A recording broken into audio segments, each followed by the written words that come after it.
ever done that before? Breathe like really hard through your nose and then out through your mouth. It's really good for you. Try it, it's good.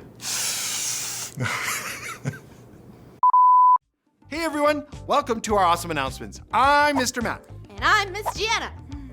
Miss Gianna, Yes, why do you have a book with you today? it's for our offering project.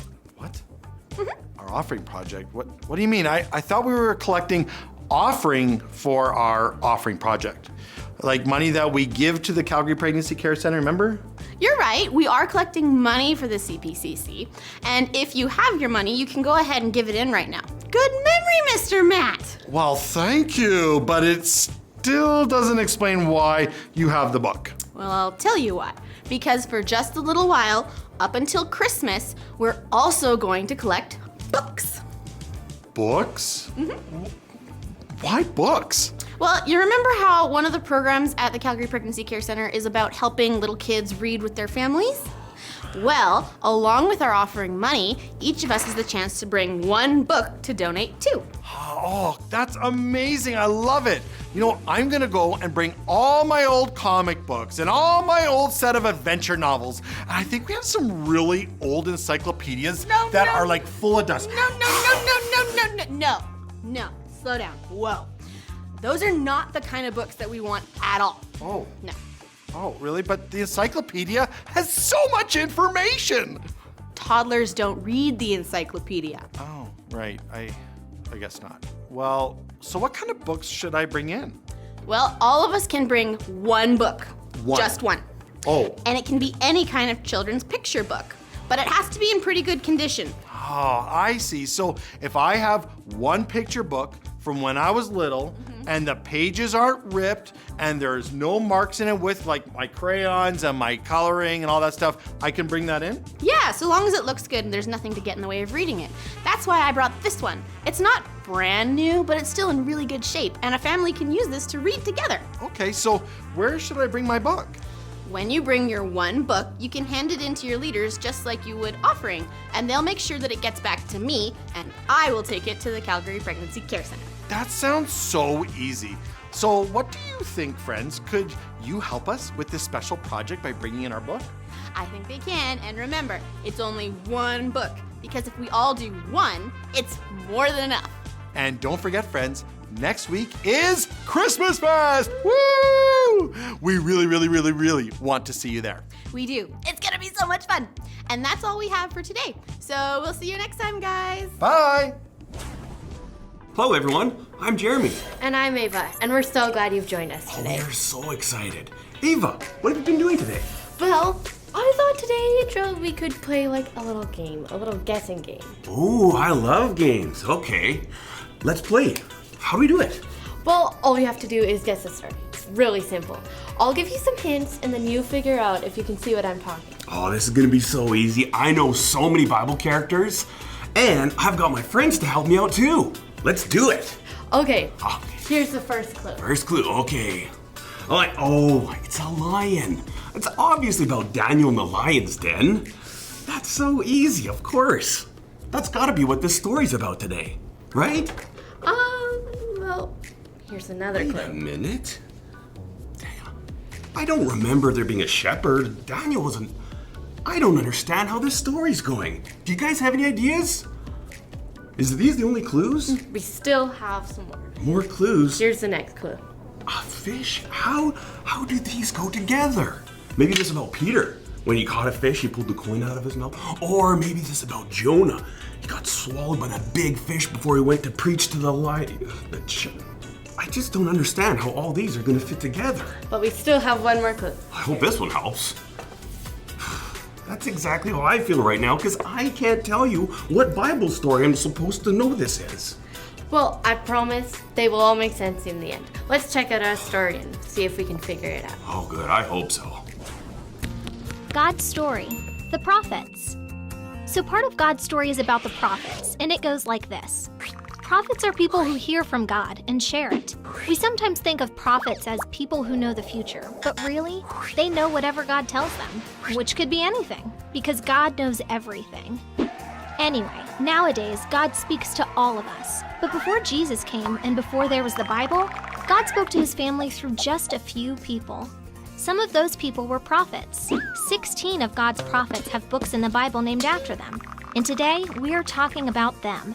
It starts with Isaiah and ends with Malachi. These guys are a pretty big part of the Old Testament, so let's check out what God said to his family through them. This won't take long because even though they lived in different places and hundreds of years apart, they had basically the same message. Because people have always had the same problem. We disobey God. So the prophets told God's family, "You've sinned, now you're in trouble." Of course, the prophets didn't just say this. They got God's family's attention by doing crazy things to show how bad life can get when we're far from God. Like Isaiah, who walked around in his underwear for 3 years to show what it looks like to lose everything. Or Jeremiah, who hid his belt under a rock until it rotted, then dug it up again so God's family could see what it looks like to be completely destroyed. Seriously, kids, that's in the Bible. And actually, it gets even crazier. Check it out for yourself. See, God is holy, which means he's perfect. He created us to be like him and follow him, but instead, we choose to disobey him, which is sin. Sin has to be punished because if God is perfect, he can't pretend it doesn't matter when we hurt each other or ourselves or his creatures or the earth. The thing is, though, God loves us anyway. He doesn't want his family to be in trouble. So he sent good news through the prophets too. They said, if you stop sinning and follow God instead, he'll have mercy on you. Mercy means not getting punished, even though you deserve it. Problem is, nobody could stop sinning for very long. Well, God had a plan for that too. He told some of the prophets, like Isaiah and Zechariah, that one day he would send someone perfect to earth. Someone who could take the punishment for everybody else's sin. And if our sin was paid for, that would mean we weren't in trouble anymore, which means we could come close to God. If 16 different prophets over hundreds of years all said pretty much the same thing, it must be important, right? Even now, for us. After all, we've sinned too, and we need a rescuer. And since the rescuer already came, we can follow God and choose to accept that Jesus took our punishment, which means it doesn't separate us from God anymore. And we can talk to God, but also hear from him, which means we can prophesy too. And that's the story of the prophets. So, in case you missed it, here's the quick version. Prophets hear from God and share it. God told a whole bunch of them the same thing. Sin separates people from God. Stop sinning and obey. But God's family couldn't stop sinning. So God promised a rescuer. Hundreds of years later, the rescuer came. And now we can be close to God. We can hear from him. And we can share it. And that's a part of God's story. Oh, I get it. We weren't talking about just one story. We were talking about all the prophets, and each one of these was a different clue. The lion was a clue about Daniel, the staff was about Amos, and the fish was about Jonah, and that crying emoji, that was about Lamentation, the weeping prophet. That was a tricky game, but it makes sense now. It was, but now you got them all. Each prophet had a different way of sharing God's message, but they all shared the same story, that we need Jesus. This is an important message that we still need to tell people today. Yes, I had no idea that I could be a prophet just by sharing God's message with others. But do I need like a weird gimmick, like run around in my underwear or something like that? No, you don't need to do anything odd to get people's attention. Back in Bible times, the people didn't have the Bible to hear God's message, and God didn't speak directly to each person. But now that Jesus made a way for us to have a close relationship with God, God speaks directly to us. That means you can share with your friends what God has been telling you. Things are happening in your daily life. That is so cool. I think people really need to hear God's message. We live in a world that without God, it would be a hard place to live. And there are lots of people living their life without God. That's so sad. They don't know that he cares for them and that he wants to have a friendship with each and every one of them. That's everybody in the world. You know, our memory verse is an easy way to share about God with others. When someone is going through a hard time, we let them know that they don't have to carry that burden alone. They can turn to God because God cares for them. Let's stand up and say our memory verse together. All right. Turn all your worries over to Him. He cares about you. 1 Peter 5:7. Great job, everyone. Let's say it one more time. Turn all your worries over to Him. He cares about you. 1 Peter 5:7. You can all take a seat now. You know, God cares about each one of us, and that's why He sent Jesus, our rescuer. He wants everyone to hear the good news, and that's what our bottom line is all about. God cares that we share His message. Let's say that all together. God cares that we share His message. He doesn't want us to keep it a secret. He wants us to share His love with everyone. God cares that we share His message. Should we say that one more time? Sure. God cares that we share His message. But wait a minute. What if a friend we have is listening and they have questions and want to know more about God and how to have a relationship with Him? I'm so glad you asked. Your grown-up who brought you to church or your leader would be happy to tell you more about God and answer any questions you may have. And the best news of all is that God's good news about Jesus is for you. Yes, that is great news. I just want to share it with everyone. Me too. Thanks for joining us today, friends. Bye. Bye.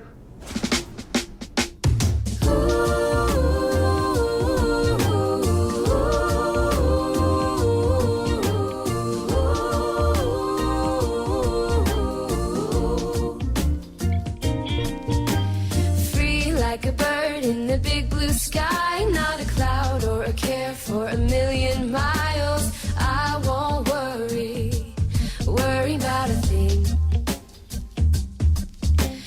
God loves me and He loved me first. He rescued me when I was in a lurch, and I won't worry about a thing. And to the left I'll fly, fly, fly. To the right I'll glide, glide, glide. Oh, and I won't worry about a thing. I'm gonna swoop down low, low, low. Then I'll soar up high, high, high. Oh, and I won't worry about a thing.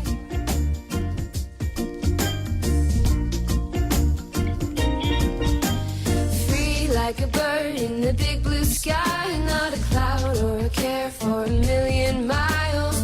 I won't worry about a thing. God loves me and He loved me first. He rescued me when I was in a lurch, and I won't worry about a thing. And to the left I'll fly, fly, fly. To the right I'll glide, glide, glide. Oh, and I won't worry about a thing. I'm gonna swoop down low, low, low. Then I'll soar up high, high, high. Oh, and I won't worry about a thing.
place.